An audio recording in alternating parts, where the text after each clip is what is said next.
Halo teman-teman, hari ini kita akan membahas perusahaan energi lagi.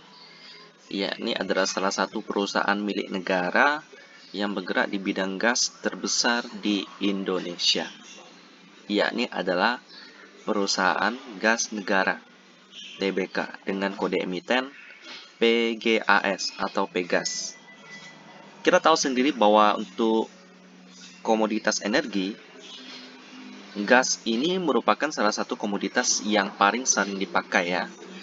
Merupakan adalah energi yang berasal daripada fosil yang juga sama dengan saudara-saudaranya yang lain, yakni batu bara dan minyak bumi. Dan kalau untuk soal efisiensi, gas ini menduduki posisi kedua sebagai bahan pembangkit listrik paling efisien nomor 2. Kita bisa lihat di sini dari kata PLN, Direktur Pengadaan Strategisnya, dia memperkirakan biaya per kilowatt hour untuk pembangkit listrik tenaga uap atau batu bara itu sekitar 650. Sedangkan untuk gas itu 945. Lalu untuk yang BBM itu sekitar 1600 ya. Jadi masih tetap yang termurah itu adalah yang batu bara. Lalu yang kedua adalah gas.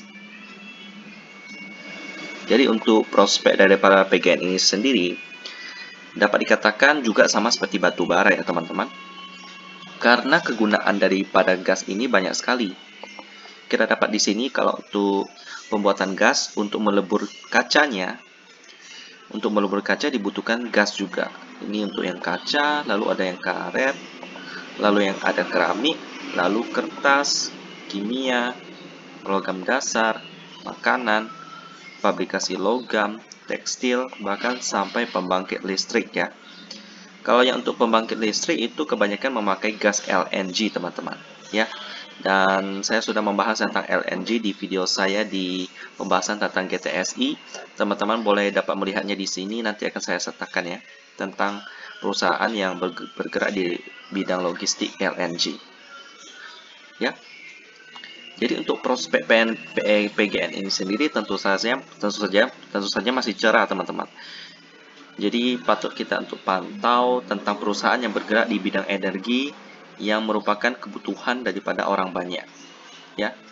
Bahkan kemarin saya sempat baca berita tentang gas yang juga harganya terus naik karena ekonomi negara sekarang sudah pada mulai pulih. Jadi untuk konsumsi energi juga meningkat.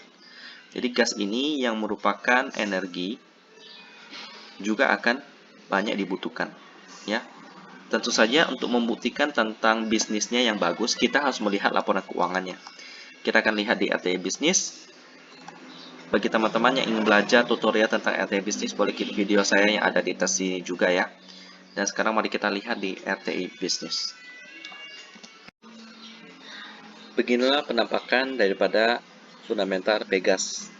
Tahun kemarin sempat merugi, ya kita tahu lah ya, karena tahun kemarin 2020 ada pandemi COVID-19 yang cukup parah, PSBB dan juga pembatasan kegiatan masyarakat yang begitu ketat sehingga mengurangi konsumsi energi. Khususnya gas ini yang ya bisa dibilang lebih mahal daripada batu bara, tentu saja akan lebih dikecilkan porsinya ya.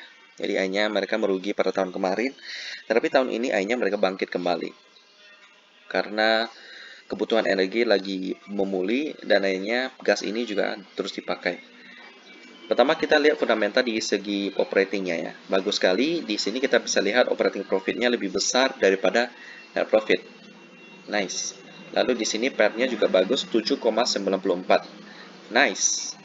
Lalu kita lihat di sini net profit marginnya yang agak kurang ya, 8,4%. Karena itu yang membuat Pegas ini, kalau misalnya ada goncangan sedikit saja, ada kemungkinan mereka akan merugi. Terbukti pada pandemi kemarin, karena net profit marginnya yang tipis, akhirnya mereka merugi tahun kemarin ya.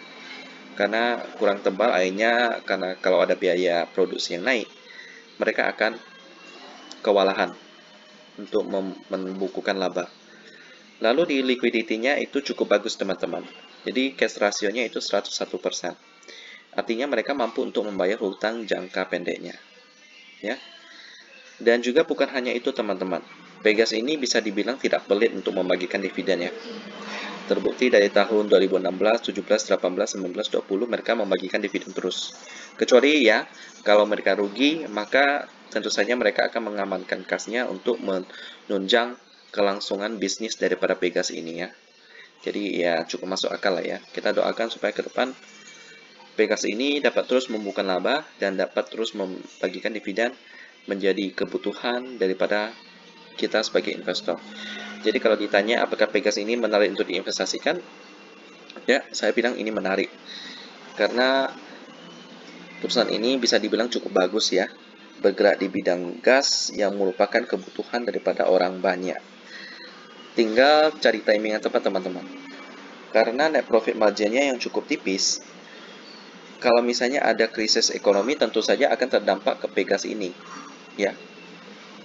Jadi kalau untuk sekarang ada proses pemulihan ekonomi dari setiap negara, tentu saja akan memulihkan keuangan daripada Pegas ini ya.